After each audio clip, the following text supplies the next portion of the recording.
to go to the toilet now while James prepares his speech. Lovely. James, thank you.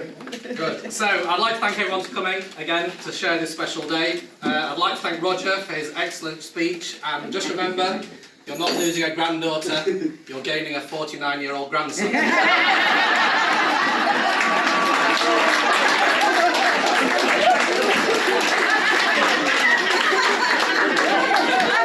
going downhill from here.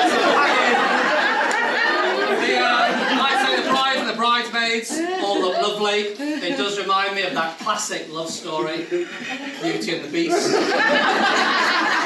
In case anyone needed clarification, Paul, you are definitely the Beast. Now, when I was asked to be best man, I did a little bit of research into the speech, and the first thing I found is that the speech should last as long as the groom on his wedding night.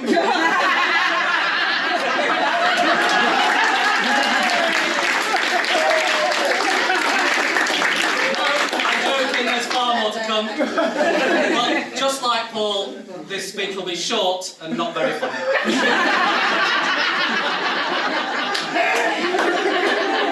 Now, Paul falling in love with Ellie has had a great effect on his life. I've known Paul for a very long time, and never has he been a fan of sport. Yet all of a sudden, he's arriving at my house at 2:45 on a Saturday afternoon with a ripped fire stick, because he's not paying for it, saying, "Can you plug this into your HDMI port so we can watch Nottingham Forest?" Now, I don't really believe there's any love of football there. What I do believe is that he loves text messaging Roger. Every time Nottingham Forest concede, which is clearly costing a lot in text messages, and let's face it, anybody who will endure 90 minutes of Nottingham Forest is really be in love. I've even heard talk of 2 season tickets for next season.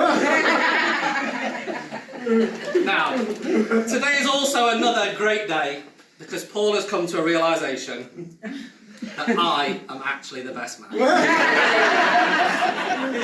Now, I do have a few issues with this, and I'm going to air them publicly. This is not the first opportunity he ever had to choose me.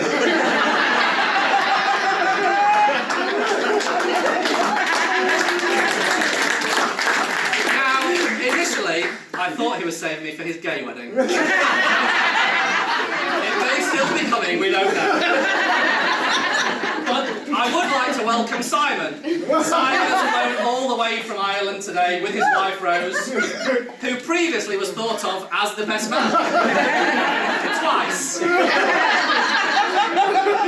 Now, I'm not bitter about this. Because clearly, as of today, I am the best man. But we do only see Simon every 10 years or so. Or when Paul gets married. So Simon, it has been lovely to see you and your wife Rose. Maybe it'll be 10 years, or maybe I should probably take a trip to Ireland. It's not good. So Paul is either very brave or very stupid to let me loose on a room full of 60 of his friends and family. Anyway, on to the speech. Loyal, caring, sincere, honest, and a great man. Well, that's enough about me. So, I met Paul when I was 16, and Paul was 18. But I think he's always looked up to me. In fact, he looked up to everyone. So, me and Paul first met with Simon at college. We were both 16, he was 18. He had moved from general catering, chefing, into the BTEC course, so I'd been at the college for 2 years already. Now, some of us did better than others in the field of catering. I went to work in Michelin star restaurants, travelled the world, returned to England, and now run 17 or so hotels. Simon finished his course, went to university, met his wife, travelled to Canada, and now runs one of the finest 5-star hotels in Ireland.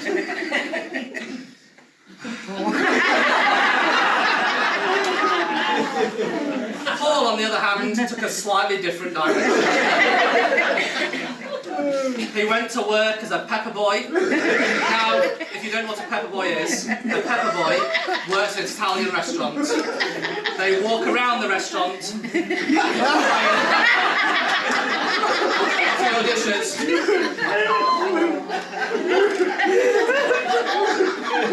He did. It's actually true. He followed this up with a career in delivering Chinese food. Now,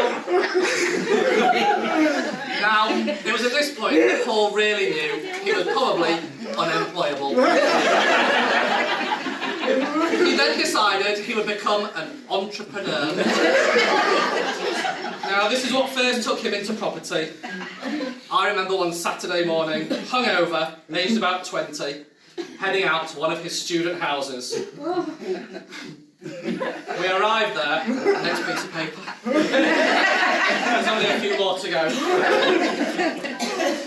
We get out the car and we walk towards one of his slumlord type places. Well,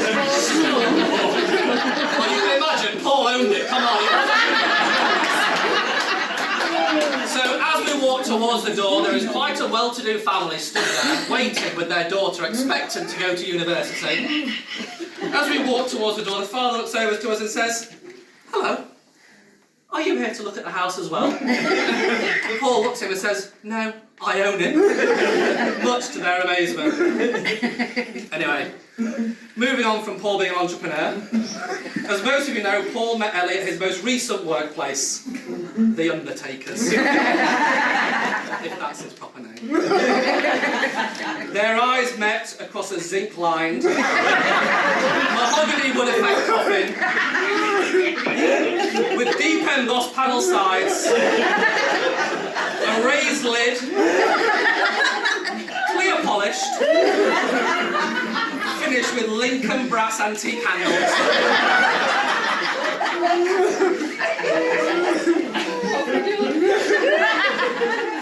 Little did Mr. Jones laying there know.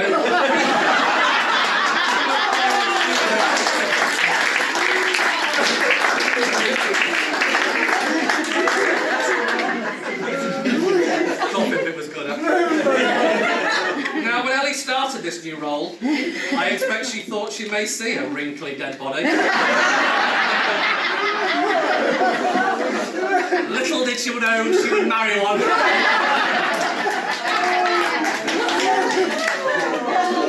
Now, of course, this would lead to their first date. Paul, being a man out to impress, of course, took her to the cinema. They decided on Wonder Woman. But these are the days of Orange Wednesday.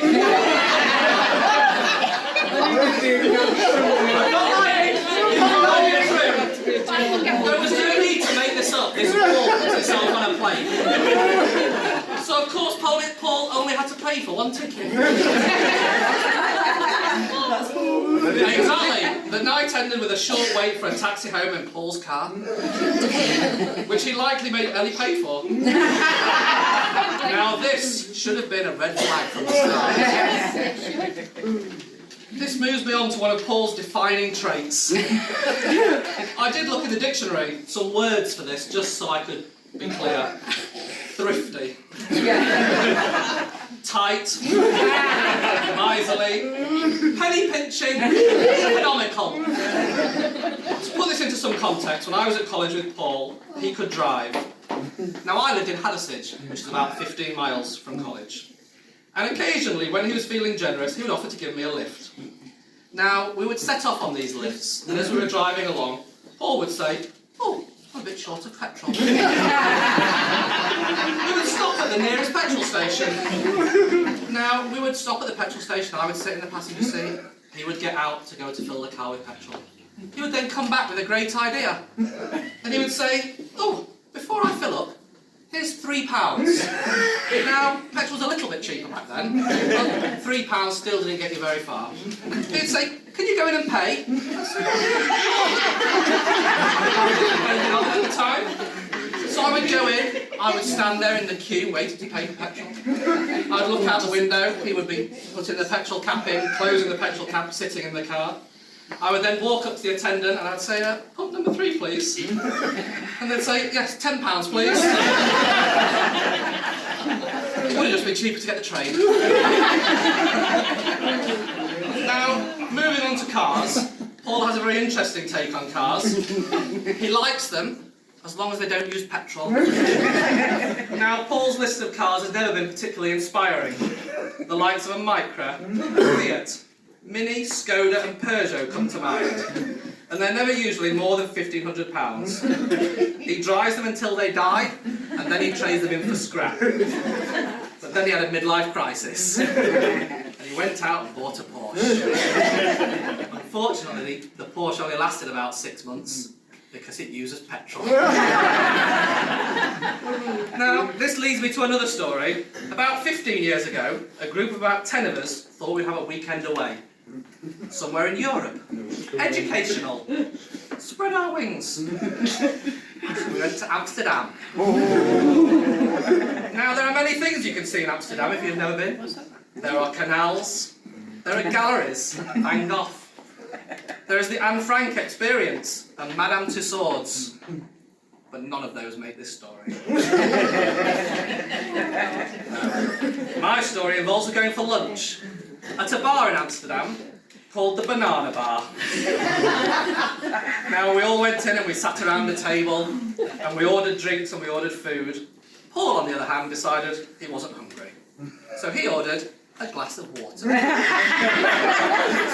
Now, this wasn't really an issue until the bill arrived. Because upon examining the bill, there was a charge. €5. Now, you can imagine, Paul was outraged at this extortionate charge for water. Not the fact that this charge might have included something for the young lady who was dancing behind us on a pole. Now, Paul was adamant he was not going to be ripped off this €5 charge, which ultimately meant the rest of us paid for Paul's water,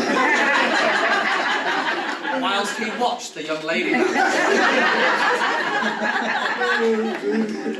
Paul makes Martin Lewis look like a philanthropist.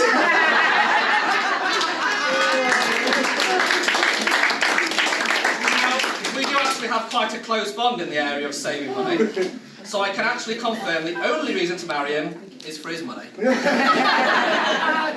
But the good news of this is that all these years of saving is now paid off, and he has told me earlier that this evening is an open bar!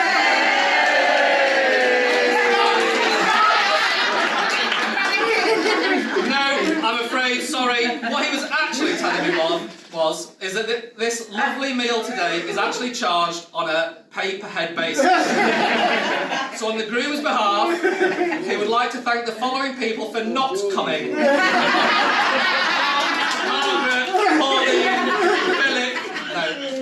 So, this brings me on to Paul's stag do. Now, this was a relatively small affair where we went to York. I thought it would be an excellent opportunity for Paul to dress up as a Viking. Now, we know that he likes to fill his cross-dressing urges by wearing a kilt, so I knew this wouldn't faze him. There were a few differences between this stag do and a prior one. This time, we ended the night playing pool in a gay bar. The last one ended up with him passed out surrounded by strippers. If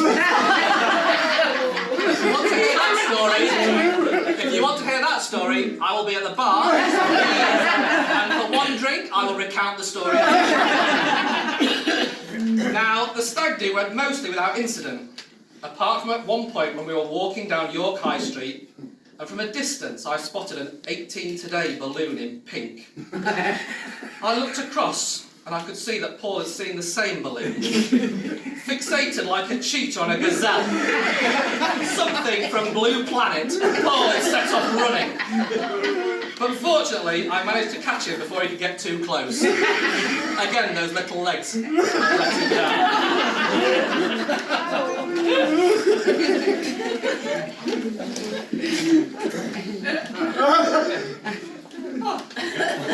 Some telegrams from some people that couldn't attend today. I'll just read out a few telegrams from some people that couldn't come. Let's see. This one.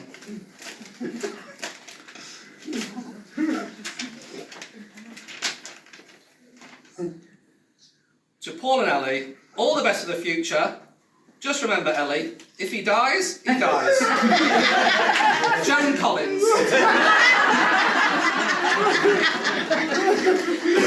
Who might this one be from?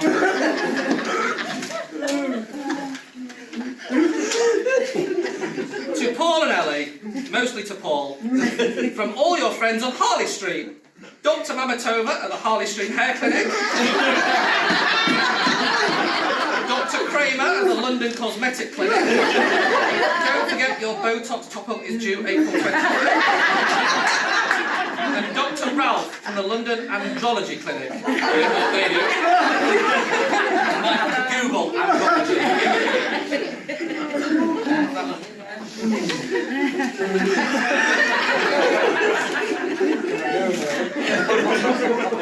These are just a pure surprise.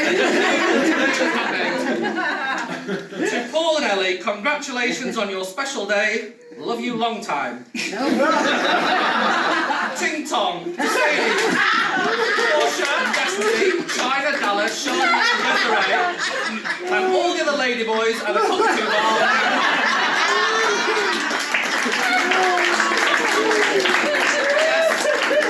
Can you return those ping pong balls?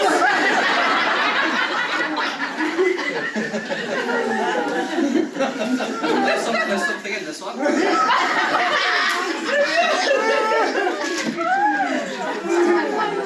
We would like to wish Paul and Ellie all the best on this special day.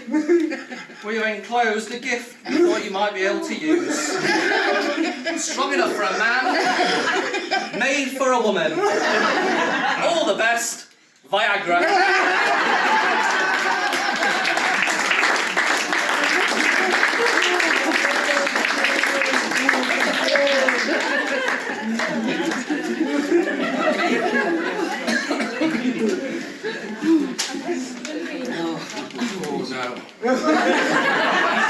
I'm just not going to read this one. How's about that then? Now then, now then.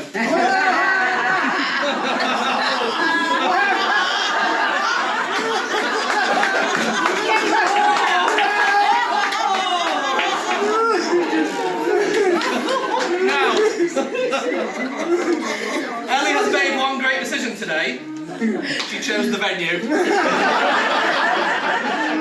Now, I imagine when Paul saw all of the costs, he had suggested a Tuesday in December. That way, not only would it have been cheaper, but there was an outside chance of Ellie waking up to 6 inches in the morning.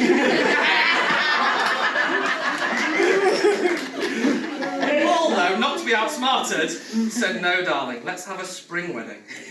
Appearing to be caring and thoughtful, he said, "How about March 25th?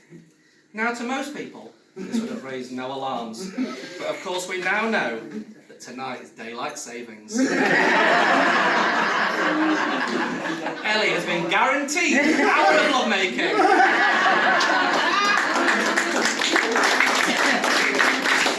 Now, hopefully they won't drink too much tonight because they are leaving on their honeymoon on Monday for 2 weeks. Now, I'm not sure how Paul will manage without Richard for so long. Unfortunately, they're only going to Wales because Paul told me he's going to Bangor.